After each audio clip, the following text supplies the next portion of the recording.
मंच comedy circus. तो जोरदार तालियों से स्वागत कीजिए उदय दाहिया जी का।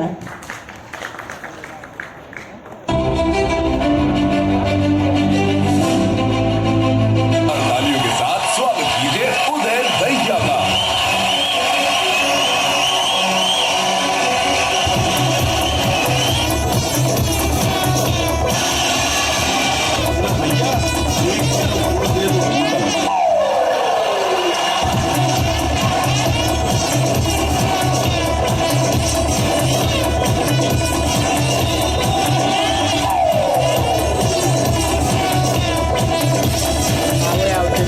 And he becomes the winner with 42 points.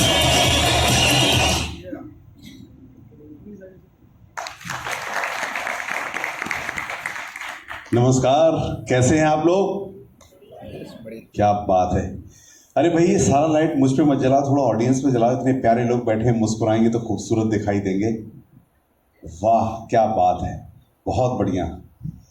देख रहा हूँ मैं कार्यक्रम में, मुझे कुछ छोटे बच्चे भी दिखाई दे रहे हैं यहाँ भी बैठे हुए हैं, प्यारे प्यारे बच्चे।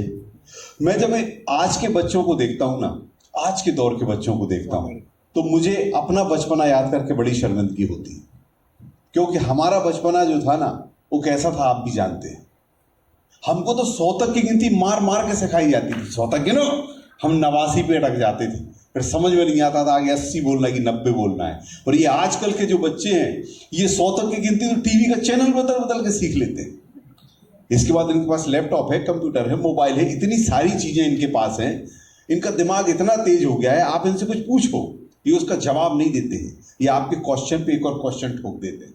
मैंने एक बच्चे से पूछा, मैंने कहा बेटा एक चीज बताओ, ये गरम तवे पे जब कॉर्न फूट के पॉपकॉर्न बनता है तो ऐसा उछलता क्यों है? वो बोला अंकल आप उस पर बैठ के देखो, समझ में आ जाएगा। क्या तेज दिमाग है, क्या इमेजिनेशन है, आप देखिए। अभी बाहर मैंने देखा एक बच्चा गार्डन में बैठा था, बेंच पे बैठ के चॉकलेट खा रहा, 1 2 3 4 12 चॉकलेट खा गया खोल के। मैंने कहा बेटा ऐसा नहीं करते, ज्यादा मीठा खाने से इंसान जल्दी मर जाता है। बोलता है अंकल आपको पता है मेरे दादाजी 110 साल तक जिंदा रहे थे। तो मैंने पूछा वो मीठा कम खाते थे? बोला नहीं, वो अपने काम से काम रखते थे। क्या जबरदस्त बच्चे हैं साहब, क्या इनका तेज दिमाग है। अच्छा, और ऐसी बात नहीं है, ये छोटे वाले, मैंने आपसे कहा नई सदी के बच्चे, यानी कि जो 2000 के बाद पैदा हुए हैं और आज की डेट में 20-22 साल की उम्र के हैं साहब, इनका दिमाग किसी अलग ही दुनिया में होता है। ये अद्भुत बच्चे हैं सब। आप जब इनसे बात करेंगे तब पता चलेगा ये कौन सी दुनिया में है। एक लड़का है यहाँ पर 18-19 साल का, बाहर निकला घूमने, आपने देखा बहुत जंगल है, पेड़ लगे हुए हैं। एक पेड़ पे एक पक्षी बैठा था, तो देख के बोला उदय भैया ये कौन सा पक्षी है? मैंने उसको ध्यान से देखा, मैंने कहा अरे ये तो किंगफिशर है। तो मुझसे पूछता है ये माइल्ड है या स्ट्रांग है? बताइए आप, क्या इमेजिनेशन है। वो मुझे याद है एक लॉ कॉलेज के स्टूडेंट को उसके प्रोफेसर ने फेल कर दिया। वो आज के युग का बच्चा, वो उनके घर पहुंच गया शाम को, बोले सर आपने मुझे फेल किया। बोले हाँ किया। क्यों किया? बोले भाई तुम्हारे जवाब मुझे ठीक नहीं लगे तो मैंने कर दिया। बोले ऐसी बात नहीं है सर, आप मेरे छोटे छोटे 3 सवालों के जवाब दे दो, मैं मान लूंगा आप बहुत इंटेलिजेंट हो, मैं बेवकूफ हूं, मैं एक्सेप्ट करूंगा कि मैं फेल हो गया हूं। बोले पूछो। बोले सर ये बताइए कि वो क्या है जो लीगल है मगर लॉजिकल नहीं है। लॉजिकल है तो फिर लीगल नहीं है, और ना फिर वो लीगल है ना लॉजिकल है। प्रोफेसर साहब बोले ऐसा कुछ नहीं होता है। बोले नहीं सर, आप या तो जवाब दो या मुझे पास करो। बोले ठीक है, मैंने तुमको पास किया।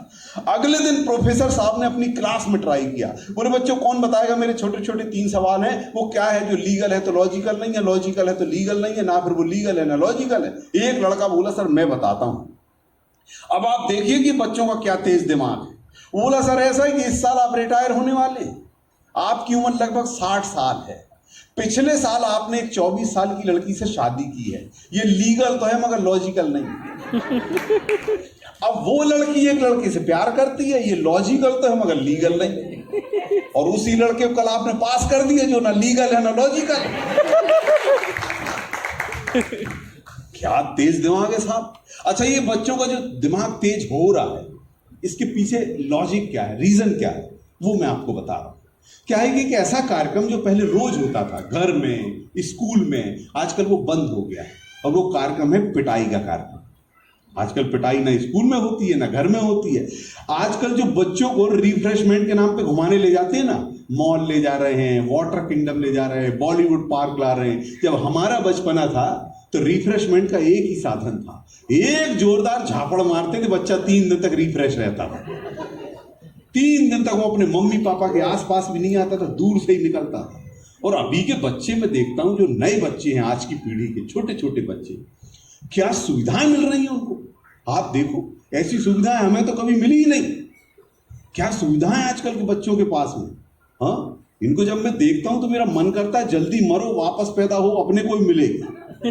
अपने को कभी नहीं मिली ये सुविधाएं। और अच्छा, बच्चे तो बच्चे, आजकल की जो नई मम्मियां हैं, भगवान की कसम, इतनी अच्छी मम्मी हमारे टाइम एक भी नहीं थी।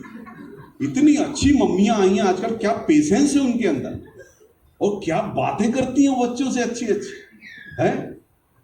अचानक बच्चा बोल देता, मम्मी ये क्या सब्जी बनाई है आपने, मुझे बिल्कुल पसंद नहीं है। कोई बात नहीं बेटा, पिज्जा खा ले, बर्गर खा ले, चाउमीन बना देती हूँ, कुछ ऑनलाइन बुला देती हूँ। इतने सारे ऑप्शन। एक हमारी माँ थी, उसके पास 2 ही ऑप्शन थे, तू ये सब्जी खाएगा या चप्पल। और हम दोनों खाते थे, पहले चप्पल बाद में सब्जी, क्योंकि और कोई ऑप्शन था ही नहीं। आप देखो। अच्छा, और घर में तो घर में टीवी वाले और गजब की मम्मियां दिखाती। एक बच्चा अचानक पूरा कीचड़ में भरा हुआ मिट्टी में कुत्ते के पिल्ले को निकालने के चक्कर में, मम्मी बोले कोई बात नहीं, दाग अच्छे हैं।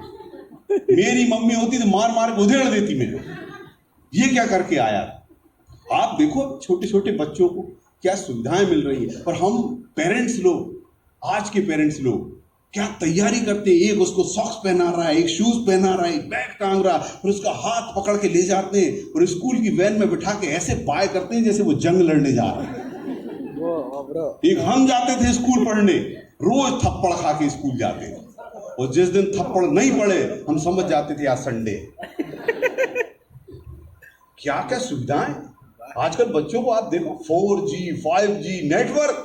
हमारे टाइम पे 2 ही जी थे, घर में पिताजी, स्कूल में मास्टर, और दोनों इतने खतरनाक, जिसका एक झापड़ पड़ जाए तुरंत नेटवर्क आता। क्या सुविधाएं हैं बच्चों के पास, एक से एक सुविधाएं। हाँ जी, छोटे छोटे बच्चे। अच्छा, पिटाई। आजकल बच्चों को जरा सा ऐसा चांटा मार दे मम्मी पापा कोई, तो ऐसे खड़े हो जाते, आपने हमको क्यों मारा, नहीं बताओ क्यों मारा। एक हमारी पिटाई होती थी, जब हम पिटते थे तो पूछना गया एक तरफ, हम तो हाथ छोड़ा के भागते थे, क्योंकि एक आध थप्पड़ से काम नहीं चलता। जब तक सामने हो 10 15 25 पड़ते ही रहते थे। और जब पिट के आते थे तो हमारा दोस्त पता लगा लेता था किस चीज से पिट के आया, क्योंकि 2 ही चीज से पिटाई होती थी, एक चप्पल से और एक झाड़ू से। जिसको गोल गोल निशान बने हो वो चप्पल से, जिसको लंबे लंबे रेसे वाले निशान वो झाड़ू से। अच्छा, कई बार तो हम पिटने के बाद बहुत देर तक ये सोचते थे, यार मारा क्यों है। पता ही नहीं होता था किस बात के लिए मार दिया, पूछ सकते नहीं थे। हैं? रात को देर तक जाग रहे तो पिटाई, सुबह देर तक सो रहे तो पिटाई, नहाने नहीं जा रहे तो पिटाई, बड़ों के नहाने के टाइम पे बाथरूम में घुस गए उस पे से पिटाई, जहां बड़े लोग बैठे हैं वहां से बार बार निकल रहे उस पे से पिटाई, उनने कुछ पूछ लिया जवाब दे दिया तो पिटाई, बड़ों को जवाब देती। उनने कुछ पूछ लिया जवाब नहीं दिया तो पिटाई, बड़ों को जवाब नहीं देते हो। कहीं चप्पल घुमा के आ गए उस पे से पिटाई, किसी और की पहन के आ गए उस पे से पिटाई, और किसी से पिट के आ गए तो पिटाई, किसी से पीट के आ गए तो पिटाई। और कई बार तो इसलिए मारते थे, इसको 4-5 दिन से नहीं मारा, आज तो पीटा ही। जिस तरह का रिएक्शन आपका आ रहा है, मुझे ऐसा लग रहा है मैं आपकी कहानी आपको ही सुना रहा हूं। ये अलग बात है कि मेरी अपनी कहानी है, और मुझे लग रहा है ये घर घर की कहानी है। अच्छा लग रहा है, आप लोग सब लोग मिलकर तालियां बजा सकते हैं, मुझे भी अच्छा लगेगा। अच्छा, ये पिटाई क्यों होती थी और अब क्यों नहीं होती है, मेरा ये बारीक ऑब्जर्वेशन है। मैं आपको बताता हूँ पिटाई क्यों होती थी पहले बच्चों की और अब क्यों नहीं होती है। क्या हम लोग 5-6 भाई बहन हैं हम लोग। मेरे पड़ोस में एक अंकल रहते थे, उनके 9 बच्चे थे। एक अंकल इस तरफ रहते थे, उनके 13 बच्चे थे। पहले बच्चे भी ऐसे होते थे, किसी के 10, किसी के 12, किसी के 15, ऊपर से जॉइंट फैमिली, दादा दादी चाचा चाची बुआ ये वो सब मिला के 12-15 लोग घर में, और 15-20 कमरे का घर, और हम 5 साल की उम्र तक टोटल आवारा। क्योंकि स्कूल में नाम ही 6 साल की उम्र में लिखाता था। 5 साल की उम्र तक हमारा एक ही काम होता था, किसी के भी कमरे में घुस जाना और वहां से पिट के निकलना। जिसके कमरे में घुसते थे वो हमको पीट के निकालता था, क्योंकि उसका कुछ ना कुछ तोड़ देते थे। अब जमाना बदल गया है, अब न्यूक्लियर फैमिली आ गई है। अब जॉइंट फैमिली में कोई नहीं रहता, अब न्यूक्लियर फैमिली है, हस्बैंड वाइफ एक बच्चा। बड़ी मुश्किल से किसी के यहाँ 2 इससे ज्यादा दिखते नहीं है। अब सुबह सुबह का सीन है, हस्बैंड तैयार होके बैग टांग के लंच बॉक्स पैक करके जैसे ही ऑफिस के लिए घर से निकलता है, उसका वो एक बच्चा आके खड़ा हो जाता है, पापा मुझे गाड़ी पे बिठा के घुमाओ। ये उसको गाड़ी पे बिठाता है, एक राउंड मारता है, एक चॉकलेट देता है, छोड़ देता है। अब आप इमेजिन करो जिसके 10 बच्चे हों और वो ऑफिस के लिए निकले और वो 10 के 10 लाइन से खड़े हुए और सब बोल रहे हैं पापा हमें गाड़ी में बिठा के घुमाओ। क्या करेगा ये आदमी? अगर ये सबको घुमाने बैठ जाए तो इसका लंच टाइम तो यही हो जाएगा। तो उसका एक मैनेजमेंट का तरीका था। जैसे ही पहले बच्चे ने कहा पापा हमें घुमाओ, वो उसको एक झापड़ मारता था, बाकी के दौड़ के अंदर चले जाते थे।